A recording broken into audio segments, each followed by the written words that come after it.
The trouble with Africa is simply and squarely a problem of leadership. These words are a true reflection of what the continent of Africa is totally made up of since gaining independence.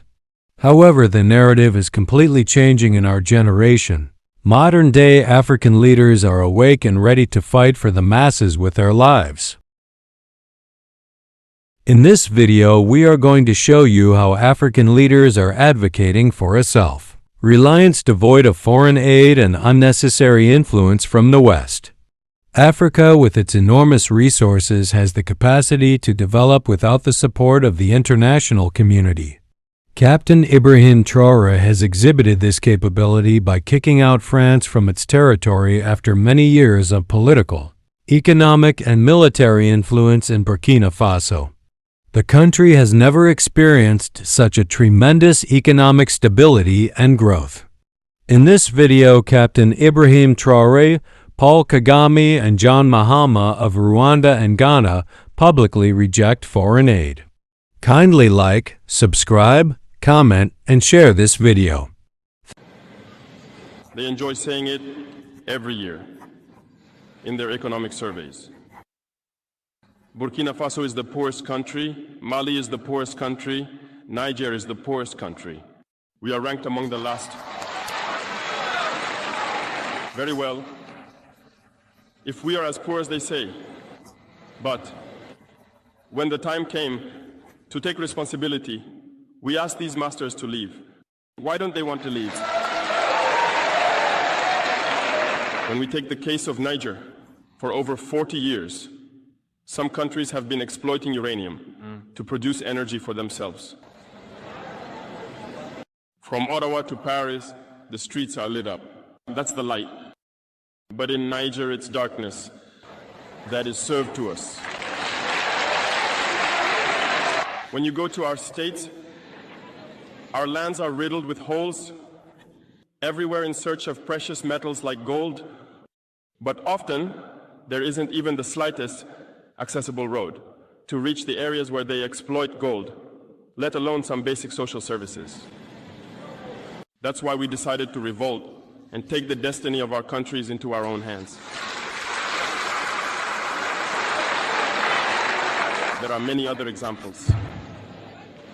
But when we decided to do so, well, we were approached by some armchair slaves to deliver the message of their master, because they had created this kind of polymer chain that rises to the head of our states to serve them. And we came to break the chain. And it's inconceivable for them. They approached us and asked us to fall in line, to become part of the elite that must lead Africa. Because they have a trained and conditioned elite that they must follow, who are embedded in that chain. We refused, Baofat, to fall in line with them. And from then on, hostilities began. They have infiltrated our areas with several mercenaries, trainers. Agents have descended into the Sahel, hoping to carry out barbaric, cowardly attacks against our populations, hoping to incite them to revolt. In addition to these on-the-ground attacks, communication attacks, manipulation, and disinformation are rampant in their ranks. But the people of the Sahel have understood, and never again will they be manipulated. They know where they come from, they know what they are doing, and they know where they are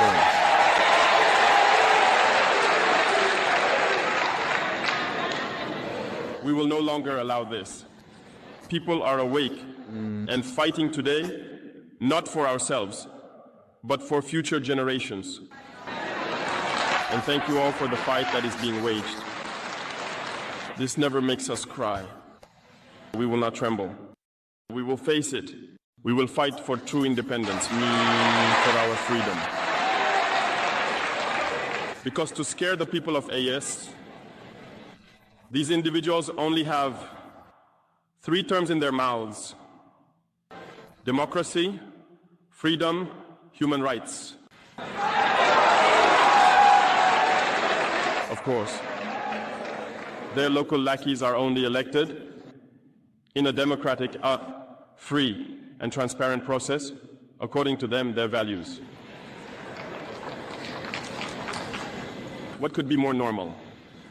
That they want to impose this on us, because they are the ones who set the rules. Very well, we have decided to take responsibility for ourselves. That's why on July 26, 2023, when Niger decided to turn the page, the armchair slaves and their masters got on their high horses. They put their local lackeys forward and decided to wage a war against the Nigerian people.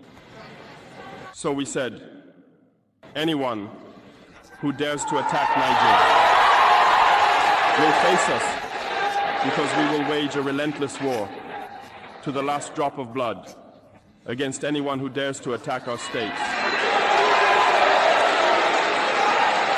This statement, this decision we made yesterday is relevant today and will be relevant tomorrow and forever. Thus, the AES was born on September 16th, 2023, within a framework of mutual defense. But we deemed it necessary to extend and expand the architecture of the AES. What brings us together today should allow us to venture into other areas beyond defense, notably finance and economy, infrastructure, health, education, and so on. I hope that these moments will be a story we write for the AES, but especially for Africa and the entire world. May God enlighten each and every one of us. May God inspire us in these tasks entrusted to us. And above all, when we carry out our work, let us keep one thing in mind: the supreme interest of our populations.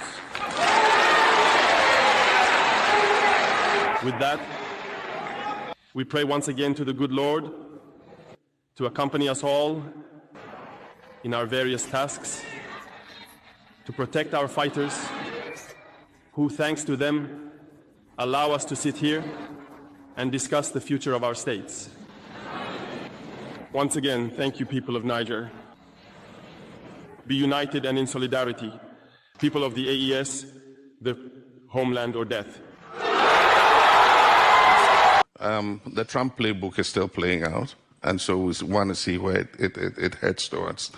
But I was just reading, U.S. farmers are beginning to complain because USAID was the biggest mopper of excess food for food aid to Africa. And USAID is not doing the auctions that mops up the excess U.S. food. And so the U.S. farmers are complaining. But it's an opportunity for Africa to increase food production. And so if that aid stops coming, we would do the investments that are necessary to make our farmers more productive so that we can establish food security in Africa instead of waiting for those US aid handouts to come. Thank you. Rwanda is a country that dependent on foreign aid for a long time. I think you're one of the biggest beneficiaries. 90% of GDP in the old days was from aid. I think now in the old days. Now it's about, yeah, exactly. Now it's down to like 10-15%. You guys have done really well at not depending on aid. So what you're saying is that aid is, again, I don't want to put words in your mouth, but aid could become a liability for a country based on what you're saying. That is even an understatement. It is. In the long run, it is. Depends on how it is managed. And that has been a position from the beginning. We have told the people we appreciate aid. We needed it and we still need it to an extent, but we need it so that we build capacities, not to need it in the near future. That is a standard for us. That's what we say, and that's what we do. Again, a common friend of ours told me a story about how you were talking with other leaders about this aid.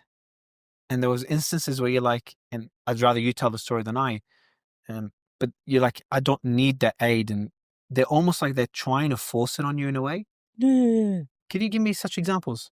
These discussions have dominated many years, and many conversations we have had between those who need support, aid support. And the question for us has always been, we need it. Can put a date to it. We can show where we need it, but we also work out how to get out of it.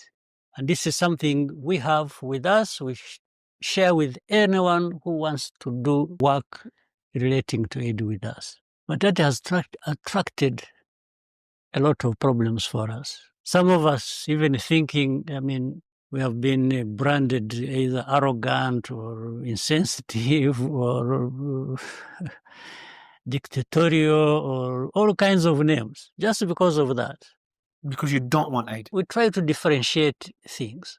It's not that we don't want aid for the sake of not wanting it. We are saying aid creates dependency. But not only a dependency is on the good side, the better side even. The other one is, whoever gives you aid controls your life. In fact, that's why they want you to stay with aid, so they continue controlling your life.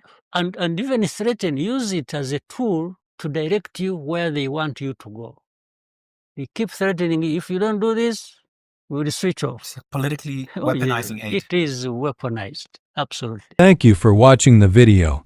Kindly support us by subscribing, like, comment, and share this video. Stay safe and see you in another video. Bye.